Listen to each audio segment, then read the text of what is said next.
Welcome back to my channel Mr Mrs Nihal Upadhyay. तो मेरे blog में आपका स्वागत है। और आज की सुबह हमारी कुछ इस प्रकार से होती है। राधे राधे, सुप्रभात। क्योंकि काफ़ी दिन से हम ब्लॉग अपलोड नहीं कर पा रहे थे। इसका एक बहुत बड़ा रीज़न था कि मेरे घर में एक ट्रेजेडी हो गई थी। मेरे जो ददिया ससुर हैं, मतलब बाबा ससुर, वो एक्सपायर हो गए थे। तो काम भी बहुत ज़्यादा था और हम ब्लॉग अपलोड नहीं कर पा रहे थे। काफ़ी टाइम से वो बीमार थे, उन्हें कैंसर था और भगवान ऐसी बीमारी किसी को भी ना दे। तो बस यही एक रीज़न था कि प्रॉपर वर्क नहीं हो पा रहा था। तो बस आज हमें अपने गांव निकलना था क्योंकि उनकी आज त्रयोदशी थी।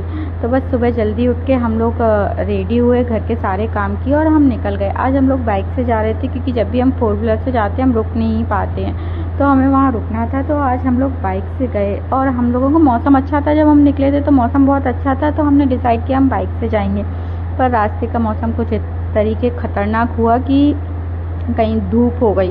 काफ़ी जगह इतनी धूप थी, काफ़ी जगह मौसम बहुत अच्छा था। तो बस आज मैं प्रॉपर साड़ी वाड़ी दुल्हन बन के जा रही थी क्योंकि मैं अपनी प्रॉपर ससुराल जा रही हूँ। वैसे ससुराल तो मेरी ये भी है, लेकिन गांव जो होता है, जो हमारे पितरों का भूमि होती है, जहाँ पे हमारे पूर्वज रहे थे और हमारी फैमिली परिवार रहता है, तो वो वहाँ हमें अपनी तहजीब सभ्यता का विशेष ध्यान रखना पड़ता है। तो बस हम लोग अपने गांव चल दिए और बस मस्ती करते करते, मौसम का मज़ा लेते लेते, कहीं धूप कभी छाँव कभी बारिश, ऐसे लेते लेते हम लोग बहुत अच्छे से, मतलब धीरे धीरे हम लोग अपने गाँव पहुँच गए। हमारे घर से हमारा गाँव की जो दूरी है वो करीबन 70-80 किलोमीटर होगी।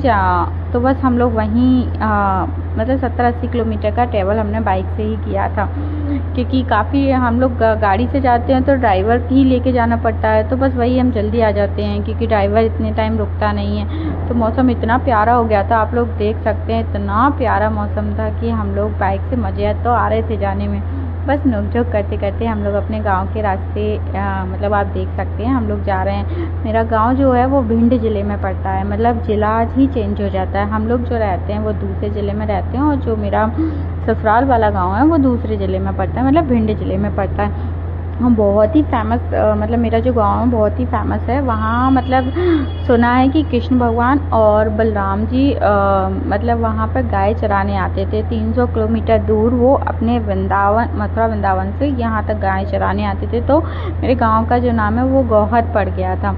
और वहाँ पे राधा कृष्ण की इतनी प्राचीन मूर्तियाँ हैं कि आप मतलब देखोगे तो मज़ा ही आ जाएगा। ये बंदा है वहाँ का, जो बारिश में फुल भर जाता है, तो बहुत ही अच्छा, मतलब बहुत ही अच्छा इसका दृश्य लगता है। तो हम लोग बस गौहर में एंटर हो गए थे। आप देख सकते हैं ये वहाँ का बांध बहुत ही, मतलब बहुत पुराना बना हुआ है। जब ये फुल भर जाता है तो बहुत अच्छा लगता है। बस मैंने घूंघट डाल लिया था क्योंकि गांव है तो थोड़ा विशेष ध्यान रखना पड़ता है कई चीज़ों का, मान्यताओं का, परंपराओं का। तो बस वही ध्यान रखते रखते हम लोग अपनी मतलब घर की तरफ बस मुड़ ही गए थे। कुछ ही टाइम में हम लोग अपने घर आने वाले हैं। और यहाँ का मैं आप लोगों को मार्केट दिखाती हूँ। कहने के लिए तो गांव है पर ये तहसील है, गांव नहीं है, इसे एक तहसील ही कहेंगे।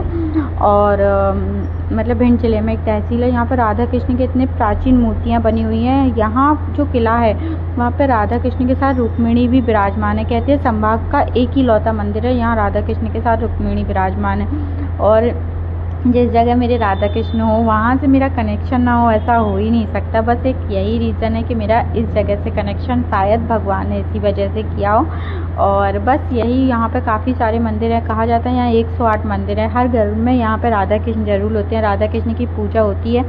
इसको छोटा वृंदावन भी बोलते हैं लोग। और यहाँ राधा कृष्ण जन्माष्टमी पर विशेष पूजाएँ होती हैं। आप देख सकते हैं मार्केट कुछ ऐसा हौच पौच का था। कुंज गलियाँ थी वहाँ पे, छोटी छोटी कुंज गलियाँ बनी हुई हैं जैसे वृंदावन मथुरा की याद दिलाती हैं।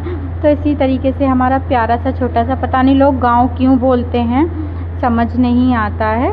तो बस हम लोग वहाँ इसी रीज़न से मतलब जाना था हमें, बाबा जी के वहाँ त्रयोदशी प्रोग्राम था। और हम लोग दिन में निकले थे। आते आते हम लोग स्लो आए थे, तो क्या आते आते थोड़ी सी शाम हो गई।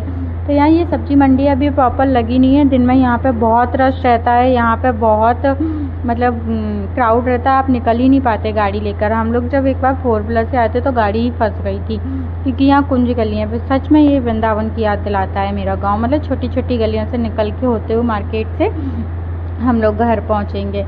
और यहाँ पे सभी चीज़ अवेलेबल है।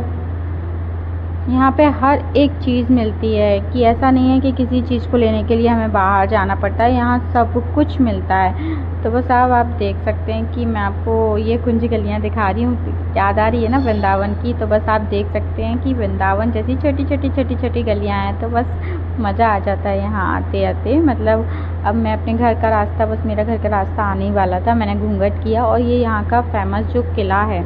और यहाँ पे पता है तारक मेहता में जो वो है ना, क्या बोलते हैं, अरे बाबरी, उसका घर है। ये साइड से जो घर दिख रहा है वो उसी का घर है, वो इसी गांव की है, तारक मेहता की बाबरी।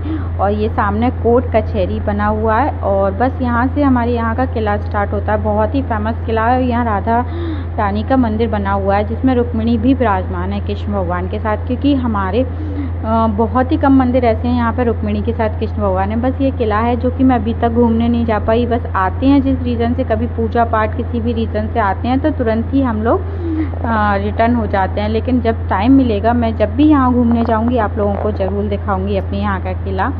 तो बस गाना भी याद आता, कौन दिशा में लेके चला है बटुरिया। तो इसी गाने को गाते गाते अब हम लोग अपनी गली में आ चुके थे। बस अब मेरा घर सामने था और जैसे ही हम घर पहुँचे सबसे पहले मुझे मिली मेरी चाची साथ। और मतलब हम दोनों ये नहीं, हम दोनों मतलब ज़्यादा एज नहीं है हम लोगों में। इनकी शादी अभी हुई थी, अभी मेरे नेक्स्ट ब्लॉग में आपने देखा था, इन्हीं की शादी में मैं आई थी।